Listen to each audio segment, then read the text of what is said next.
where is part two and what took so long? Well, almost 2 years ago now, me and my girlfriend bought a house together, and there was a lot of water in the crawl space, and it caused there to be a lot of rot. And my floor sunk about 5 inches in the living room.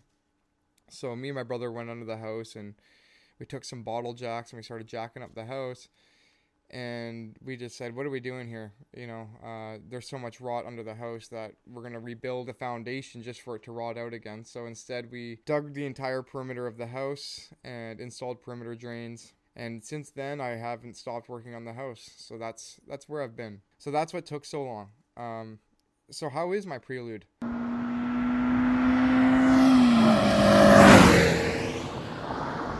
My Prelude runs and drives. Transmission's good.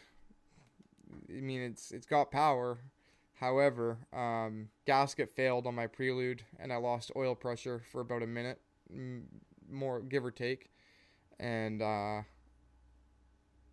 shut the car off after I noticed, the oil light come on, and when it was safe to do so.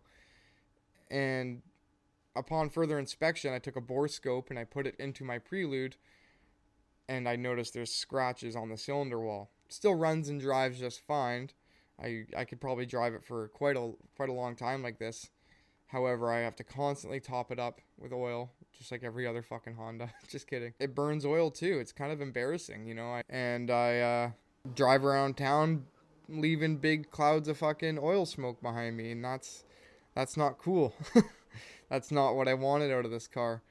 So I had a baby, and we needed a safe vehicle for the family. So I bought a Nissan Pathfinder, and it seemed pretty solid. I redid the suspension on it, and I redid all the brakes. I mean, all the brakes, everything, the entire brake system except for the hard lines.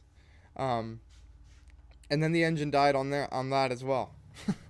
It overheated on the highway, and kind of left us stranded there. And I'm very, very lucky that my daughter wasn't with me at the time. So we came to the point where we're like, this is enough. Crappy vehicles, unreliable vehicles. We need to just bite the bullet and buy a reliable vehicle to get my family from point A to point B safely. So we bought a Nissan Leaf, newer generation one, not the older generation, 2018. I live in a small town, so it's very convenient for where I live. I understand Nissan Leafs aren't good for long ranges at all, but for what I need it for, it's been doing very good. It's been about a year now. Anyways, so I do want to get my Prelude back to, not even back to where it was. I have big plans for my Prelude. It might take me a while, but I want to push a lot more power than I have now. I want to basically do everything that I can naturally aspirated as I can. So I bought another engine, a base block, a couple $100, tore it all down. Here's a video. Oh no. Oh no. What the fuck is this? There's oil in there. There's a lot of water. I'm scared.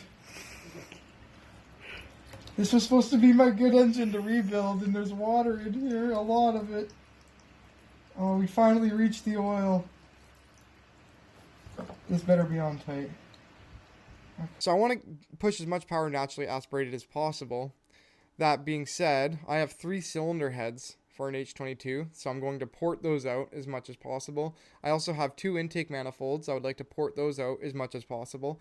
I'd like to buy some stage 2 cams, which also requires me rebuilding the head. So I'll rebuild the head, put in some bigger cams, and re-sleeve the block. Like I said, I think I said that.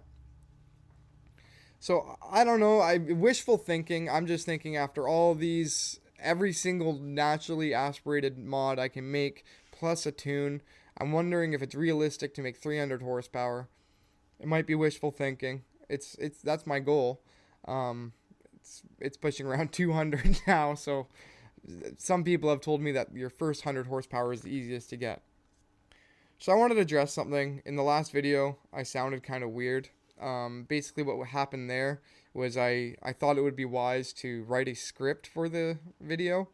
And because I don't have any sort of teleprompter or anything, I just found a website on Google that basically it would scroll the teleprompter as I said the words. It would do a voice recognition type thing.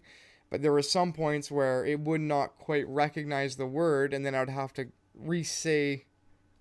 go back and re-say it. So in order to pick up my voice on the teleprompter, on the voice recognized teleprompter, I had to talk kind of robotically, as well as that is, it's obviously, you're not going to talk as natural reading from a script directly than you would just kind of reading bullet point notes like I did this time. Anyway, I just wanted to put a quick update out there. This is not an official part 2. However, I will be making a part 2. I have a lot of shit to do around my house. But trust me, that car is just sitting in my backyard waiting. Just taunting me every day. So, I'm going to get there. Thank you. Bye.